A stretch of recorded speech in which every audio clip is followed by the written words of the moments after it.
Welcome, everybody. Thank you so much for being here today. I am so excited. Now that we're only doing our Reinvention virtual chat sessions once a month, I have to say I miss this every week. And when I show up once a month and you all show up, it makes me realize how after doing this 3 times a week for 2 years, I keep questioning why we're not still doing it 3 times a week, but I think I know why. I think we're all a little busy and we're not in front of our computers anymore the way we were for a while. I launched the Reinvention virtual chat and my podcast, The Power of Reinvention, based on the book that I launched called Reinvent Your Life. What are you waiting for? Which was literally published the week before we were all told to go home because of the pandemic. So needless to say, I had to reinvent the book launch plan. I had to reinvent the content and the way I was going to share with the world all of that I had created for this book and for my audience. And I think the virtual chats and the podcasts have been one of the greatest manifestations of this conversation. And what's more exciting is that the conversation that we are having today with Matt takes everything that I've done even deeper. And Matt and I have been friends for a very long time. We are colleagues, we're great friends. I think we are each other's mentors in many ways. And lucky for me, I was in New York last week and we even got to have breakfast and have a real face-to-face catch up together before this podcast, which is pretty unusual and pretty special. And Matt, welcome. Thank you so much for being here. Kathy, it's so great to be here, see you again, and see all the faces in the screen. Thank you. So for those who don't know Matt, I'm just going to give you a brief background on Matt's history. He is the founder and head coach of the performance coaching firm Inflection Point Partners, where he combines decades of senior executive experience with extensive training. He is a graduate of the Columbia Coaching Certification Program. He studied at Duke School of Integrative Medicine to become a national board certified health and wellness coach and received his MBA from Harvard Business School and a BA from Columbia University. Matt and his team of certified coaches incorporate his proprietary game plan system, also known as GPS, in his work with senior executives, celebrities, and athletes. He just released a new book, Inflection Points, How to Work and Live with Purpose, which can be found at a URL that we'll actually put into the chat so everybody can access it, or on Amazon. And this is the book. Sorry, it's got lots of sticky notes. I've been taking a lot of notes and scribbling in it. It's amazing. He's also a prominent guest on national TV, radio, and broadcast outlets, including Good Morning America, and institutional investor named Matt, a leading coach in asset management. He's one of my smartest, most wonderful, warm, and special friends, and I'm so excited to be sharing Matt with you today.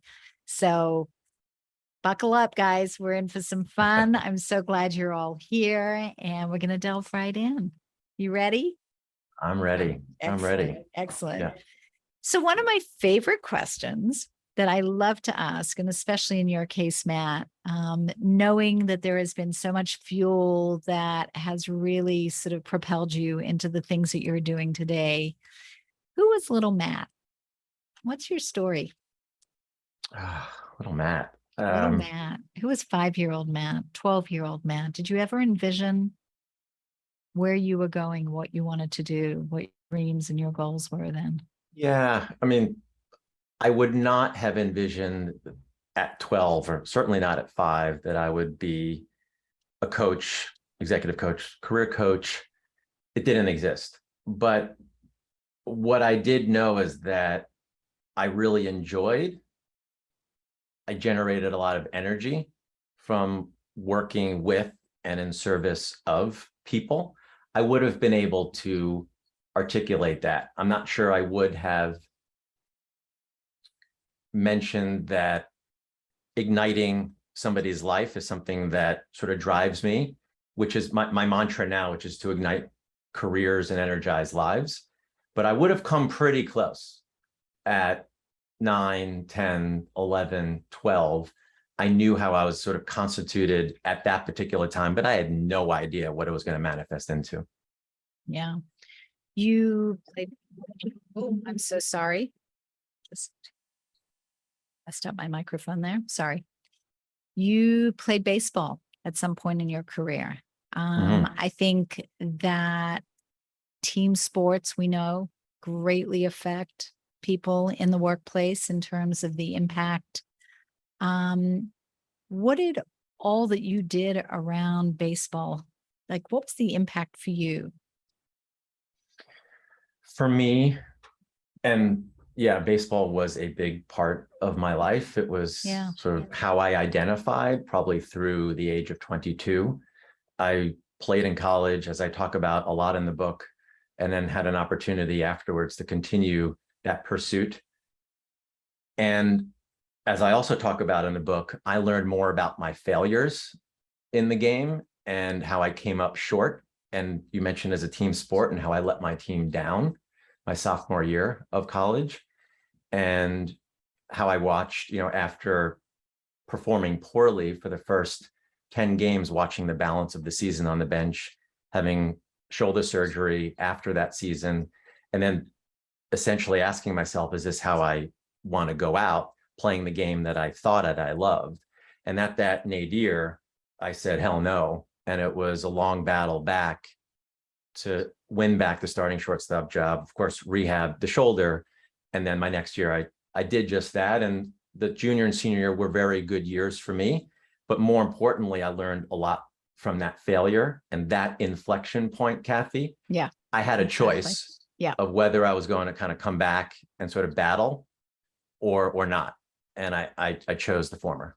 Well, you had to allow your mind had to help drive your therapy to get back to a place, and your therapy had to support what your mind was doing to allow you to physically get back to that place. They really had to work in tandem. But you mentioned this word failure, and I think that that's a really critical point. I think people have different relationships with the word failure, and you chose to take a very powerful route for yourself in that moment, Yeah, which could not have been easy because it wasn't just a mental failure. You had to overcome two obstacles at that point. I did. The physical mountain to climb wasn't as steep as understanding why I seemingly sabotaged myself and not believing in myself enough my sophomore year that I actually can do it. I was worthy of being a starting shortstop of a Division I college program. And you mentioned therapy. And at that time, I did reach out and say that I need some professional assistance to kind of understand what it is I was sort of bottling up. And it was manifesting in the wrong way on the ball field. And it was creeping into other parts of my life. So that's a real pivotal moment for me. And, thank you for bringing that up. Yeah. Well, I was going to read an excerpt from my book, and the topic is aha moments, but I was so compelled to get into this conversation. I thought, to hell with my book. Let's talk about your book, Inflection Points, and all that you bring to this conversation. But that wasn't a segue into that conversation. So I really wanted to address it because I feel that we all go through that in some way, shape, or form at some point in our life. We are all at some inflection point, an aha moment, an opportunity to do things different, to take a different fork in the road. And those decisions, those moments can be scary. They can be challenging. They can be incredibly exciting and opportunistic. I tend to look at things like that as adventures, which is silly and fun, but it works for me. And it's the way I choose to reframe most of what pops up in front of me as a challenge. But that's not the case for everybody. And I feel like your personal experience and applying that in which you do in this incredible work that you do with your clients, and that you empower the other coaches in your group to understand, is really about empowering people to be their best selves. And that's no easy feat because it sounds good in theory, but how on earth do you get someone who's really not feeling it Yeah. to feel it? How do you help them take those baby steps? Talk a little bit about that journey and that Yeah. process. So people love to give advice, and the advice monster comes out all the time. And I think you should do this. And I think you should apply for that job. And I think you should work out in the morning and not after work. And advice may last for a few hours or might a day, but it's certainly not enduring. You talk about aha moments. The most meaningful aha moments are those that you discover yourself and that they come from within. So the coaching that I was taught, and there are a couple of other coaches from the program who are here today, it is very much of this empowerment model that you're talking about. It's much more reflective than it is directive. It's not prescriptive. And it's really understanding what the other person, if it is a one-on-one coaching, it could also be a team, so it could be one-to-many, but if it's a one-on-one coaching, or even it's just a conversation with somebody, I sort of leave the advice monster away to the side. What is it that drives you? What are your values? Where might you want to be in 5 years? How much do you want to be active with your grandchildren? You know, if we're talking about a health and wellness goal, it needs to come from within them, not overlaying some kind of value system that I have or my vision for that particular person. It's not going to last. It's not going to last, Kathy. And that's one of the reasons why I wrote the book, is people set goals all the time. And how many goals are set on January 1st and see the light of day on February 1st? 27% about are still alive by February 1st, you know, something in the range of that number. And that's because I contend they're more should goals than they are could goals. They're more exogenous of, yeah, my buddy said I should run the New York City Marathon, as opposed to, hey, you know what? I'd like to take on a health and wellness challenge. What could I do that is most reflective of how I'd like to express myself and really understand why, and have that could come from within, as opposed, yeah. So these are questions we have to ask ourselves, right? How do we get to that place where we understand the route that may be best for us? And I think you and I both experience this. I do through the lens of the reinvention conversations. You do every day through your coaching practices. How do we give people the tools to self-coach, if you will, to guide themselves? And, you know, I shared with you, I recently was chatting with a friend who's going through a bit of a tough time. And she's like, I've got to figure out the answers. And I said, no, don't focus on the answers. Focus on the questions. Yeah. So there are several questions that we ask, and they're all in and around the neighborhood of, you know, when have you felt most alive? What were you doing? With whom? How long was it? Was you were working by yourself? Were you working in a team? But really understanding when you were in flow or swimming with the current, or whatever phrasing sort of comes to mind. Right. We have a very specific exercise that we do, and it's called the sources and drains of energy. And it is one of the templates that somebody can download for free, whether they buy the book or not. And imagine it's a T where you have sources and drains. Right. And you think about, we often use it in career, but it doesn't have to be. But if we think about our career and we want to understand what were we doing when it was really triggering energy, it was really a source of energy. What was the specific task that we were doing? What was the environment in which that was taking place? And other contextual elements. And it's keeping that page next to you over the course of a week or two. And as you're going through the day and you're feeling assessing whether something is an energy source or an energy drain, write it down and try to be as specific as possible.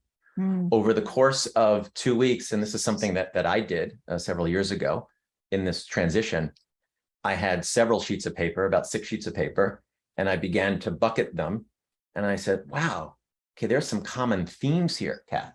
I like to see people grow and develop and thrive and give them stretch opportunities. And it wasn't necessarily about the sales or the marketing of the product or service, or the sales of the product or service, even though that was important, but it was more the one-to-one impact on those individual people. And that began the energy sources, energy, like that's what I want. What could that look like? What could that manifest into? And I started to generate some hypotheses based upon that which came from within. Yeah. You know, it's interesting because you and I met when you were working for a major company. You were at MTV at the time. It was a long time ago that we first met, and we laugh about the first time we sat and had coffee. We both remember that little counter at Starbucks. So we were sitting by the window. And you've come such a long way from there. What was that turning point for you to sort of say, hey, this is not the path I want to go down? And I ask this because our audience so often, and especially given the last couple of years and that opportunity that everybody's had. I mean, the great irony of my book coming out, it's sort of become like the guidebook for now, as is yours at this stage for so many, because people are really reflecting on what they want to be doing with their lives. And they've been invited or forced to kind of lean back a bit over the last couple of years and question everything they knew and thought they knew and the way it all worked. And that's hugely opportunistic. I could not have asked for a greater environment in which for my book and this conversation to come out. And likewise with yours, that sort of one section of the book where we say, sit back, reflect, think about, you know, kind of where you're at. People have been doing that. So when you were in that stage of your life, what was it? And you must have had the fear of going out on your own, the challenge, you know, how did those things kind of play into your life? And how do you sort of see that through the lens of many of the people that you work with? The transition really came from a point of conviction, but it took me a little bit to get there. And I knew that every day that I was walking to 1515 Broadway, as wonderful as that job was and the people with whom I worked, and on paper, it represented an amazing opportunity, there was a gnawing feeling that I wasn't doing those specific tasks as much as I wanted to do. And I started working with and partnering with a coach. His name is Peter Hazelrig. And in May of 2010, we had our first session. And he's still my coach to this day, 12 plus years later. It's amazing. And he said something really simple to me, yet hit me like a ton of bricks. He said, Matt, just because you're good at something doesn't mean you have to do it. And that may sound really simple. To me, it was, okay, that's like a drop mic statement, right? Right. And especially for me and a lot of people in the audience today, really high achieving people and doing quality work and working at a quality company, and all that was really important to me, and supporting the family. And he gave me permission. It was a bit of a release moment. And that started a bit of a journey of talking to him about what he was doing and talking to dozens of other people about more of a human resources, a human capital, a coaching bent, until one day I turned to him and I said, I want to do what you're doing in a slightly different way, albeit, but I want to do what you're doing. And then that led me to, I want to do it the right way, in my mind, which was form a really strong table where I feel like I had two of the legs. I needed a third. Was the 20 years of work experience and fairly deep and varied, rich work experience helps. Not a prerequisite for coaching, but it helps a lot. How I'm constituted as a person, which is what I figured out what drives me. And then the third was really rigorous training. So I felt like that made for a really sturdy tool. And 6 years ago, almost exactly 6 years ago, Kathy, so August 16th of 2016, Inflection Point Partners sort of was born. And people mentioned or asked me, so Matt, that was a real risk at age 44, leaving a C-level position and transferring to another C-level, which is a newbie coach, I guess. And without sounding obnoxious, I didn't mean it like this, but I said, the real risk is that I didn't take this opportunity to do this now. That is, and not wait 5 years or 10 years or 15 years. Good for you. I mean, you know, as you know, the title in my book, Reinvent Your Life. What are you waiting for? Right. So, you know, sometimes you have to seize the moment. You have to take on the risk. You have to take on the challenge to enjoy the reward, or at least the win of learning from the process, even if it doesn't come out the way you envisioned it, and to be open to where it's going to take you. There is a reason for it, and there is a learning in that journey as well, which is extraordinary. And I think if we can sort of dispel the fear with the joy and excitement of the learning and the challenge and the circuitous route that we will go on. And it's interesting because I want to delve into this before, it suddenly becomes too late. But this circuitous route of what I call the reinvention roadmap, and you call the GPS system, the game plan system. It's incredible because there is such a profound yet obvious thinking in the fact, as I say in my book, if you set the course, you set the GPS, your car, the navigation is going to tell you where and how to go there. And yeah, there may be a detour and a bump in a road, and you may There have always to go. is. There's There always is, traffic, right? always a bump in the road. Yeah. Always. And so, but at least you have a destination, and everything you do, one foot in front of the other, every day, every moment, every second, is intended to take you in that direction. And you may just, in fact, end up, God willing, where you intended to go, or some version of that. Talk a bit about your GPS system, because it takes it so much deeper. And I'd really love you to share a bit about that. You did a great job. I believe you mentioned the word circuitous, and especially these days, we don't want to drive around sort of if we're still using ICE engine or gas, we want to have our destinations, because there be multiple goals that we want to achieve, in mind. That's the intention, that's the purpose, that's the conviction that it gives to our actions on a day-to-day basis.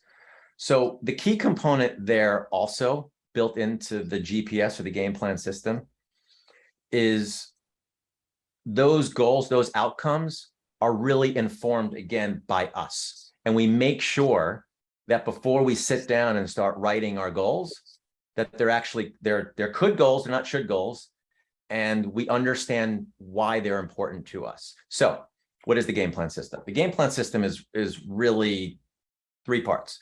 And the first part, well, they're all important. I was going to say the first part's most important, but it's the gathering, it's the diagnostic process, it's the gathering information. And I think if we have a volunteer shortly, I'm happy to there's one of 5 components, and all of these tools are downloadable and people can work through them, and either as standalone or a nice accompaniment to the book. But we gather information. Where are we? What's going on? Let's look at within. What matters to us? What ignites us? What energizes us? All that. We take all this information, and sometimes if we're working with executives, we perform a 360, we talk to key stakeholders, we ask all sorts of questions, we administer assessments to understand one's personality and their behavioral preferences. We try to identify strengths, and a wonderful tool for the audience, and it's a free tool, I talk about it a bunch in the book.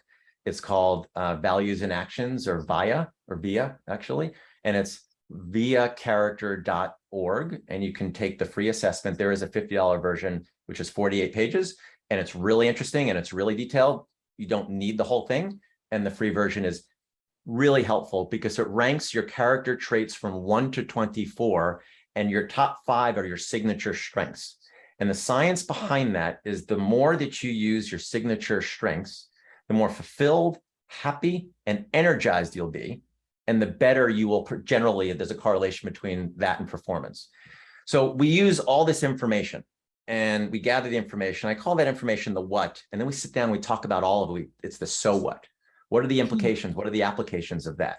And that sort of funnels its way into, and for the audience, I'm holding up one of these game plans, which is a single page laminated document, which typically houses 4 consequential goals that come from within you. And we're also going to take a couple minutes and fill one of those goals out with a brave person who's going to volunteer. So we co-create. That's an important verb, Kathy, is you're not left on an island to do it. And I encourage people to partner with other folks to kind of talk things out. And the coach doesn't do it all by him or herself. It's important, that co-creation process. And then the third component of that is we got to get in the car and drive. We have the coordinates in the game plan. They're entered in the car, and we got to get out and do it. And along the way, there's going to be friction points. There's going to be hurdles. There's going to be traffic. There's going to be, God forbid, we have a flat tire or somebody had to charge up our car, whatever the Or, case may be what, these days. COVID for 2 years or something like that. That could get in the way too. And we may have to reimagine that destination. That's And right. that's okay too. As long as we understand the why, we can actually rework the what. So would now be a good time to sort of jump into one of these exercises? That'd be awesome. That'd be I'd awesome. love that. So That'd be so fun. who out there, I think, let me see, so we're going to do something called the purpose puzzle. And who might want to, I think I was quickly talking to Marnie before this. Marnie, would you be up for going through these 9 facets or pieces of your life that contribute to how you're feeling on a day-to-day basis today? And I'll Yes. show you how it's done. Okay, I would great. love to. And this is something that everybody can do. I took this download. This is directly from the URL and no fees involved. And what I we're will gonna do do an is- email. I will do an email Okay, at right. the end of the show to everybody on here so we can share this with you as well. Okay, and Marnie, if there's something on here that you don't wish to share with the audience, just say pass and we can do that. But essentially what we're going to do is go through these different pieces of our life. And I fervently believe that everything is interconnected. It's not standalone. It's not like, Matt, I'm just going to focus on my career right now. And even though other things in my life are not going well, I can compartmentalize. And no, you can't. We're not robots. We're human.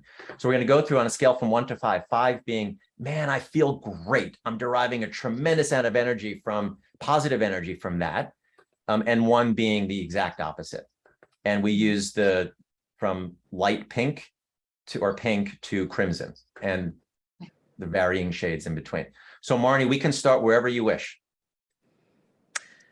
We can start with life partner. Okay. Yes, I think I know where this one is. I will give that one a 5. Okay. Nice. Oh, whoops. Wait. Yeah. So Marnie recently, so I saw the pictures on Facebook, right? Yes. Yes. Instagram, yeah. Congratulations. Okay. Thank you. I That's just got it. wonderful. Congratulations. Thank you. Career, I'm going to give a 2. Okay. 1.5 to 2. Okay. I haven't figured out how to round up the colors yet. I'm working on it. That's okay. Yeah. We'll round to. Okay, to or 2. they keep it at 1. Yeah. right. Friends. We can Yeah, say and that's a feeling of connectedness with friends, and maybe that's in a good place. Maybe you haven't spent as much time as you want to. Yeah, where might that be? I'd say 4. Okay. Okay, I think that's all right. I think that's a 3. Okay, physical environment. So And by that's that- is your studio apartment for 5 people. Is it really driving you crazy? And there's jackhammering next to you, and that would be a 1. Or is there a bucolic summer place where you are and you're feeling really good and at peace and all that stuff? That would be a 5. Okay. I will give that a 5.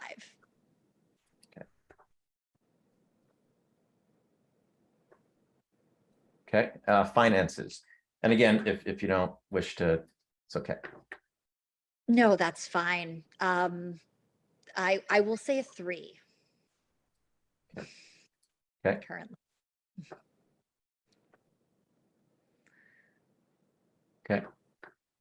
Feeling of connectedness and about your community and involvement. This is home for me. I would give that a 4. Okay. Okay. Family. Is this my own family or my extended family? So it's what you wish. Generally it's nuclear family. But Okay. we might set a goal around this if we were to talk again and sort of create a game plan. So it's really what you want it to be. Okay. I'll include my extended family. I'm going to say a 4 because Okay. I'm really thinking about my daughters and my soon-to-be stepkids. So Okay. Spirituality, and that's not necessarily God. It could be certainly. It's that, hey, I really feel like what I'm doing is working in service of something bigger. I feel like I'm kind of not meant, that's fatalistic, but I'm doing my thing, and I feel like I'm serving the people around me. I'm gonna give that a 2 right now. Okay. Health. I'm gonna give that a 4. All right. So you see what we've, and Marnie, I just want to thank you for being so Thanks, brave Marnie. and volunteering. This Yeah. is amazing. My Thank pleasure. you. Thank you. So that was a couple minutes, and you could easily, and even if you don't play with the colors, you could kind of write on here. And what I often find, and I'll take it off screen for now, when I talk to people, they have so many thoughts going on in their head, and they don't really know where to do what to do with all those thoughts, and they're ruminating around and all that, and it's sort of too much to handle sometimes, and really make sense out of getting it down in sort of these 9 facets. Is this everything? Probably not. It's pretty comprehensive, but it also is a forcing function to say, if I were to say, okay, if I showed you, Marnie, if I put it back up and I said, okay, what might be 3 areas that you would want to set a meaningful goal around to move from, let's say it's a 2 to a 4, 2 to a 5, 3 to a 5, or even keep something that's a 4 or 5 and keep it there. And that actually then informs the co-creation of what would be a goal and where we might want to focus. And also keep in mind that we don't have to choose 9 goals there. In fact, fewer is better. A well-chosen goal would have really positive cascading effect across all the different facets or pieces of your life. Think about health. Like if health were a 1 or a 2 there, and somebody really improves sort of how they're feeling about themselves, and maybe they work through a physical issue that they're having, how much that could actually benefit the other parts of their life. So that's the purpose. That's called the purpose puzzle. And Marnie, thank you very much for volunteering. So Matt, Pleasure. that's an incredible process. And thank you, Marnie. It's, it helps you kind of take a step back. And I think this is one of the important things that both you and I emphasize, you with all of the exercises and tools and some of these incredible tools that you offer in your book. I do with power tools in my book. And I sort of say probably 3 or 4 times in the midst of my book, put the book down and go do these exercises. No author in their right mind is going to tell you to put the book down. But the reality is we want you to get the most out of this journey and this process. So it's all very well to read a book cover to cover and get all these great ideas and go, yeah, that's me. And I do, and I know, and I can, and I will, and I'm going to. And then you go about your business and you wake up 2 years later and go, why is everything still the same? I read that book. So I love that you just took us through that, because I think as you stop and literally take that moment to reflect on each part of your life, each of these pieces that make up the whole of who we are, there could be one thing that is also triggering the lack in all of these areas that we really need to sort of focus on. And I think you really drive that point home. So where does one go then from this point? Yeah, so there are a couple of other interim steps, which we're not going to go through in great detail, but imagine that we then have a conversation around this is where we are today and this is where we might want to be tomorrow. So we would have discussions around that, but really we would then, when we feel like we're ready and we have enough information, we would begin to pen what is generally 4 goals. And today I was hoping that in just a couple of minutes, we can pen one of them.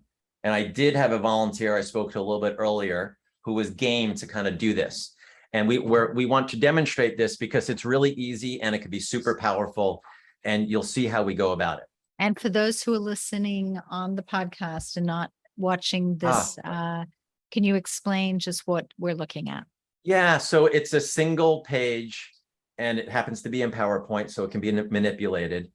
And there are a few inputs in the 4 columns that can go from left to right. And it is the goal, the what that you want to pursue. It is the consequence or the meaning behind that particular goal for you, the time horizon or the end for that goal, And then action items could be 3, could be 4, could be 5. Today we'll go through 1 or 2. Okay. And there's a Thank you. point, there's a place in the column to put an image that captures and crystallizes what that goal means to you. Athletes have been tapping into the power of visualization for decades. Why not us? And then there's an opportunity to put a headline or a hashtag at the top to kind of brand the goal. So I think it'll come alive as we go through this. I love that. Thank you. Babs, do you want to, what's the goal that you wish to pursue? So I just like you, I graduated from my Columbia Executive Coaching Program last week. Congrats. Thanks. And I'm also doing a program with a company called Better Up, which is kind of a digital version of coaching, because I wanted to understand that business as well. And with a few other things I've going on this weekend, my big goal this summer, my big goal is to launch my company called CC Babs for coaching and consulting in the fall. That's the big goal. So the fall. So is there approximate a date so that maybe more specific than the fall? Yeah, I mean, I typically like to do it, back to school right after Labor Day. Okay. Okay, so what I did for those listening, I entered the goal of launch CC Babs, and by when, or the end point, is Labor Day 2022. And Babs, we jump right to this. So Babs, what about that goal is important to you? I mean, there's a number of things. I've worked in big corporations for 30 years, and this is my first business that I'm launching on my own. It's also, I did a True North executive leadership program about 10 years ago. And I really, it came at the end of it, my true north, so to speak, my purpose was to inspire others to achieve their own greatness. And so from that moment on, I realized that although I would love the, corporate world, marketing and all that, that ultimately when when the timing was right, I was in London at the time when I moved back and the kids were a little bit older through school, that I was going to launch this company and I was going to be an executive coach. And so obviously this is kind of the culmination, really the beginning of that, call it a dream, call it a purpose, whatever you'd like to call it. So I wrote here. It's a wonderful reinvention story, Babs. Yeah. Thank you. So I wrote here, and the consequence represents a meaningful milestone. Have been working towards this for years. Yeah. Embodies the mantra to inspire others to achieve their greatness. Yeah. What's an action item that you need to do between now and then that will work in service of bringing this goal to fruition? I have to fully build and launch a website. I have the name, I've done all the background information, and then I want to put together, a real kind of marketing plan to build awareness of the fact that I'm doing this now. And then use the various channels, social media channels, as well as networking events and other coaching type events to kind of get the word out that I'm ready to go. Great. Okay. All right. So when you think about, so what I wrote is 3 here. We would do more. We'd build and launch a website. We craft a marketing plan, leverage social media channels, plus, etc., to get the word out. Okay. So Babs, it's Labor Day. You and I are walking in the neighborhood. You're telling me about CC Babs, which launched. Yep. What is the image that comes to mind? As it's launching, I'm picturing like like a small business, like having a grand opening of a new bar or restaurant or something where, in big, yeah, exactly. Where it'd be like the big launch of a new company that's just coming into town. Yeah, that's nice. So if you were to brand this, or it's a hashtag or a headline, you said it earlier, we were talking something about it's our time. Would that sort of be, you want to explain kind of? Yeah, it's our time would be the hashtag. I've used it, I also played sports. Goes back to the 1980 hockey team, but I've also used it when I was at Unilever, and I was trying to rally a very countries and categories to really digitally transform. I kind of closed every big session with, "This is our time, but only if you make it so." And so now that's my time. This is your time, Babs. This is it. So we're going to launch CC Babs by Labor Day. You understand why that's meaningful and consequential to you.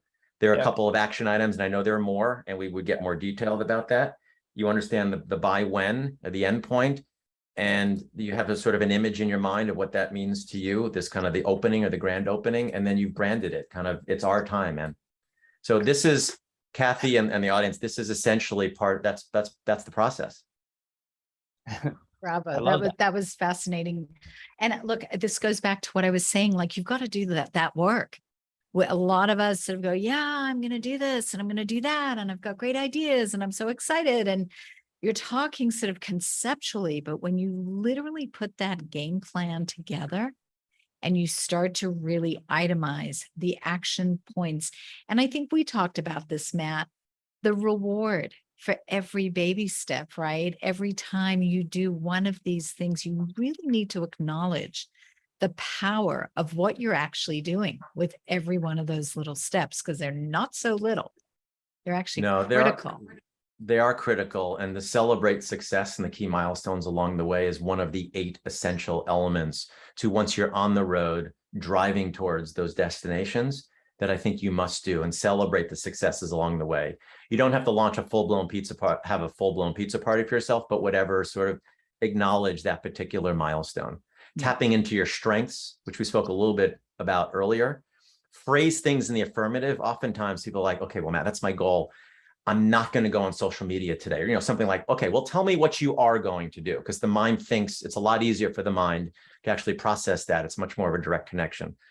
Building in a team of experts. I'm sure with Babs, there may be a web developer or designer or other people who've launched their company. And so kind of building a team of experts.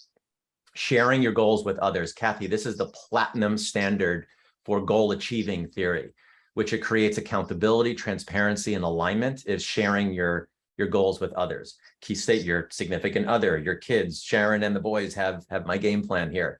And so once you're out there, it's kind of like I'm kind of beholden to this. I'm working towards this. It's not just in my head. It's not just in my head. And all the science says, if you think about a goal, you have a certain percent of a chance of it happening. If you think about it, write it down, you have a bit of a greater percent chance of it happening. If you think about it, write it down and tell somebody verbally, you have a greater percent chance of it happening. If you think about it, write it down, tell somebody and hand them physically what the goal, that's like, and you check in periodically, that's like, yeah. And then finally, there's a maniacal focus on winning every single day. So there's something that I do with clients, I do it myself. So there's this little card of what are the 3 things I'm going to do today that would make today a W.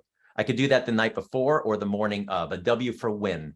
And I write, sometimes I creep to 4, admittedly, but you don't want to create 20, because if you accomplish 3 or 4 or 5, it could be really dispiriting by the end of the day if you don't achieve those things. Yeah. Incredible.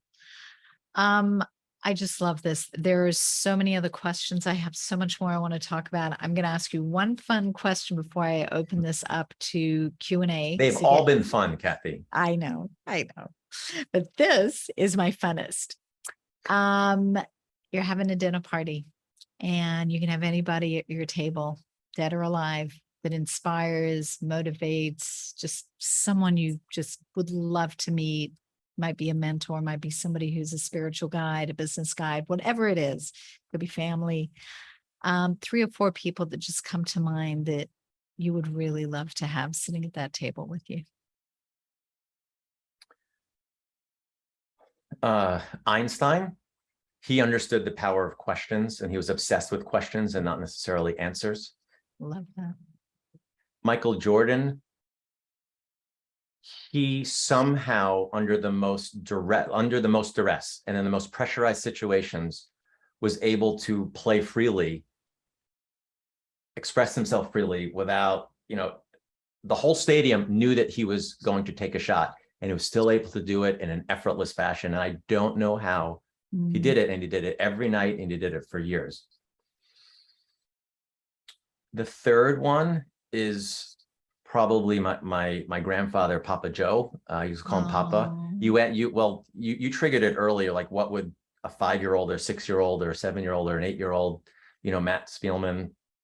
And I remember I was really close with him, and he died really young. And I Mm. would have loved to share with him sort of what some of the things that I'm doing. And I think there are a lot of elements in him that I reflect. And but Embody. I've only heard stories, and I remember, my memories are really fond, but I don't remember him. So I'd love to sit down and have dinner with him. And he'd probably love Einstein and Michael Jordan at that table. Probably to would. write us out of Probably, it. he probably loved me more though. It's just, but yes. That's Anyway, 3 without even That's thinking about good. it. You That's didn't good. give me the heads up Perfect. on that. I Yeah. know, and I'm sorry, but it is just precious because it just speaks to the things that, as we talked about earlier, what is it that makes you happy? Where is the joy? What creates a spark for you? And I think we need to remind ourselves of that. I have a chapter called Hello, Are You Still in There? And sometimes we just need to stop and reconnect a little with who we are in this mad and crazy world we're in. So I just love to go there because I feel like it really does connect for people and what their aspirations are. And when we're out there sharing so much and, helping guide people on their path to find where their joy is and where they can live their best lives, it's kind of fun to do that for ourselves as well. It So is. thank you. So I want everybody to stay on here. I'm just going to sign off for our podcast. Thank you, everybody, for being a part of the Power of Reinvention and the Reinvention Exchange virtual chats. If you need any more information, you know where to go. It's the reinventionexchange.com. And thank you and happy reinventing. And for those of us who are still all here having this conversation, I would love to open this up to Q&A. We have about a good 11 minutes, so we'll move quickly. And gee, Marvin, is that a no? If it's a yes, go ahead, Marvin. Let's keep them quick though, guys. Okay, I can do this. So Kathy, I have to say though, when you talk about each time with the guest where you ask about the 3 people, there was a crystal moment that I was listening to, because you're the one creating these tea parties every month. And it's like, it's as important to know the people that the guest wants to invite as the 3 people is us to appreciate the fact that you brought Matt. So thank you. I I know, couldn't agree more. That's I'm good. gonna keep this Okay, all to what's your 1 minute. question? Watch this. So, and celebrating success, I love that. Kathy, you know what I sent you earlier. So as the ultimate volunteer, I read a little bit more about your background, Matt, in MTV. Audrey Morris is one of my mentors. You were a Myers-Briggs instructor. How is that now integrated in everything you're doing? But really the question is, what motivated you to actually take on something like that? Take on something like becoming certified at Myers-Briggs. Oh, so, and it's a funny story around Myers-Briggs. I've been fascinated by it since 1997. So at where I went to business school, they administered the Myers-Briggs, and during orientation, they shared what the profile was for the 800 people. Like most of the class were ENTJs, and my profile is ENFP, and it was 3% of our class. This is Harvard Business School. There are 880 of us. There are 3% of the class, and they were all women except me. So I did feel a little bit like a fish out of water, but it helped me understand what I was a little bit more drawn to the people side of things, and sort of my preference was to walk in the shoes of others. And it was really the sort of journey to find more of a profession that I feel like fit who I was, and where I didn't feel like I was working out of preference a lot and swimming upstream, because that drains a whole lot of energy. So I administer the Myers-Briggs almost always in my engagements, because it generates self-awareness in oneself and a better understanding of others. I know from my wife, with Sharon and I, she's an ENTJ and I'm an ENFP, and there are certain things that we could naturally clash over, and it fosters an understanding of her and why she wants to schedule everything out and wants to, plan the 7-day sort of vacation. And I'm happy just sort of rolling up and sort of, let's figure it out today. And I know that may not work for her. And she also understands that we can't maybe schedule everything else. But in the workplace, it also is very helpful to understand what my natural preference is to take in information, make decisions, go about a project, where I derive energy from, whether it's the internal world or external world. And I find it's quite revelatory. And it's also awesome in teams. I do a lot of offsites where I can get 20, 30, 40 people together. And I do these wonderful exercises where I'll put the extroverts over here and the introverts over here. And I give them an example of, okay, talk amongst yourselves about what is an ideal meeting, for example. The introverts will say, there is no ideal meeting. And then the extroverts will say, well, it's one where we all get to participate and we ladder up to an outcome. And that's why, we get all different participation in meetings. And we talk about what are the implications and the applications of that. So it's wonderful for internal reflection and introspection and understanding others. And it's great in the work environment. As a fellow ENFP, I thank you. Oh, Yeah. beautiful. I don't meet too many ENFPs. Oh, that's great. I love it. Anybody else got a question? Yes, Mia, go for it. Hi, Matt. It's great to meet you. Kathy, great Hi, to be Mia. back here with the group. Lovely to see you. Seen in a while. So Shelly and Martin, good to see you guys. Okay, so here's my question. First of all, I love what you're doing and pivot. You're kind of breaking, manifested. Mia. Oh, we have a bad connection, Mia, love. I'm so sorry. Let me Let me see if you can adjust that. yeah. Maybe turn off the video camera. Tell me if Oh, this yeah, is good. Yeah, video. and turn off the video. It might help, at least on the audio. Okay, you there? Tell me if that is that better? Yes, go for it. Okay, great. So my question for you, Matt, is on your 3 wins. And obviously this portends how you set goals, because what if you don't achieve your 3 wins per day? Is it setting yourself up to achieve more? Because if you hadn't set the goals, then you might not achieve them anyway. Or does it put pressure on yourself when you don't achieve them? No, so I phrase it such that, and I probably wasn't clear with the language. So it's, what are the things that you could either begin, further, or complete? We don't often complete lots of things in a day-to-day in a day-to-day basis.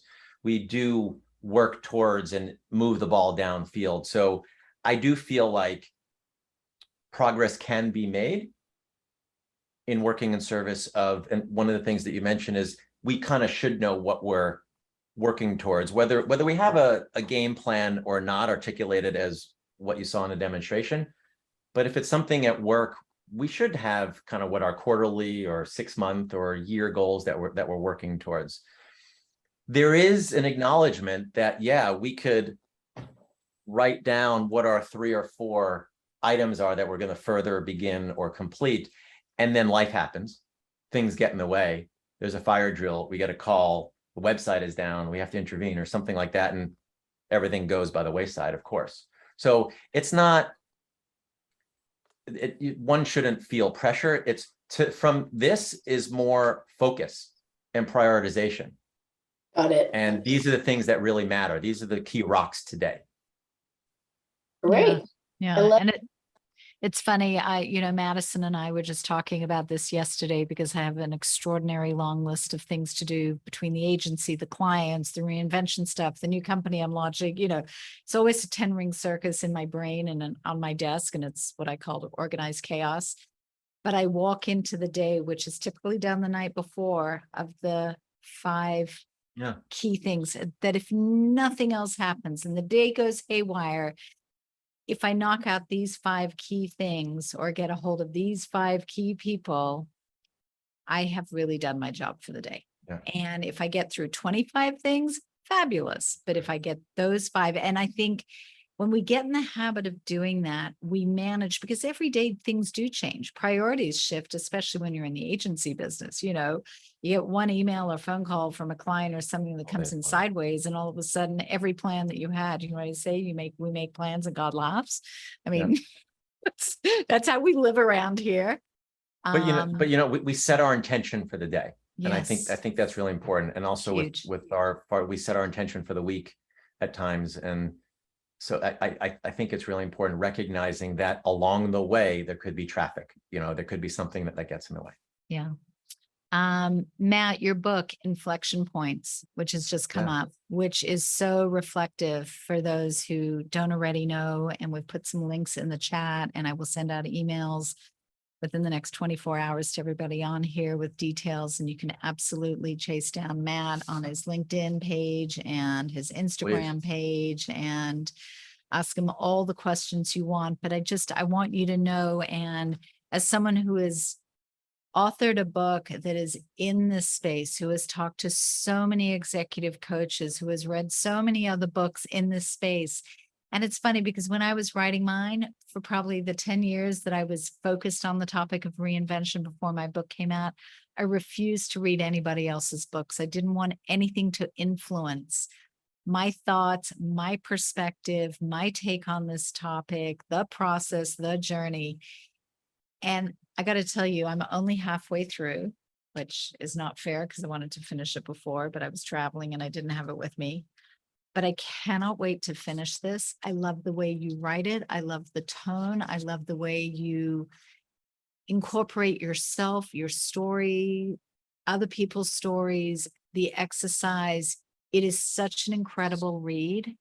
And for anybody who is trying to figure out what next, how to get there, you've had the aha moment, you want to reinvent, that's all great. If you really want to get serious, please pick up Matt's book. Please reach out to him. It's such a gift for me to share you with all of my audience, and everything that I do and talk about in this space. You just light me up because you take it so much deeper, Matt, and you are so authentic. I think you are the secret sauce that makes this work. There's 1,000,001 coaches out there. You just have a way that I think has driven this work to a place where people can not only get inspired and motivated by it, but actually action it. And I'm just so grateful for that. So I really appreciate the kind words. And this was one of my top 3 things today that I want to put myself in the proper mindset to deliver for you and your audience. Oh, fantastic. So I thank you all for being here. I know everybody's on their own journey, doing their thing, whatever that is. I'm wishing you a wonderful journey, a successful journey, whatever that means to you. Matt, love you to pieces. Thank you Thank you. so much for being a Thank you, part Kat. of this, and Thank happy you. reinventing, everybody.